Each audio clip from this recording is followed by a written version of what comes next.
એક તરફ જ્યાં રાજકોટમાં સૌરાષ્ટ્ર ઝોન ભાજપની બેઠક યોજાઈ તો બીજી તરફ પ્રદેશ કોંગ્રેસે ભાજપ પર કર્યા શાબ્દિક પ્રહાર। પ્રદેશ કોંગ્રેસના કાર્યકારી પ્રમુખ ઇન્દ્ર વિજયસિંહ ગોહિલે પ્રેસ કોન્ફરન્સ કરીને ભ્રષ્ટાચાર મુદ્દે ભાજપ પર લગાવ્યા ગંભીર આરોપ। ઇન્દ્ર વિજયસિંહ ગોહિલે રાજકોટ શહેર ભાજપના નેતાઓ પર ગેરકાયદે બાંધકામનો મુદ્દો ઉઠાવ્યો।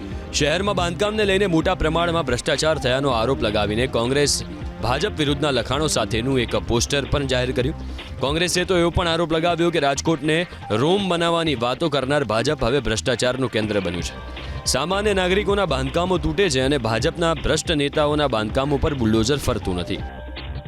સમગ્ર રાજકોટની ટીમ કોંગ્રેસ જનતાની અદાલતમાં જશે, જનતાના જે પ્રશ્નો છે પ્રશ્નો માટે ઉજાગર કરશે અને એક વચન આપશે કે રાજકોટ શહેરને પોલ્યુશન ફ્રી શહેર અમે બનાવીને રહીશું, રાજકોટ શહેરને ક્રાઇમ ફ્રી સિટી બનાવીને અમે રહીશું, રાજકોટ શહેરને ડ્રગ્સ ફ્રી સિટી બનાવીને રહીશું અને રાજકોટ શહેરમાં એ પ્રકારનું શાસન કોંગ્રેસ પક્ષની આગેવાનીમાં ચાલશે કે જે કોઈ અધિકારીઓ કે ચૂંટાયેલા પદાધિકારીઓ માટે નહીં પરંતુ રાજકોટ શહેરની જનતાના હિતનો વિચાર કરી અને સરકાર ચલાવે, સત્તા ચલાવે એ પ્રકારની જનતા સમક્ષ અમે અપીલ કરીએ છીએ।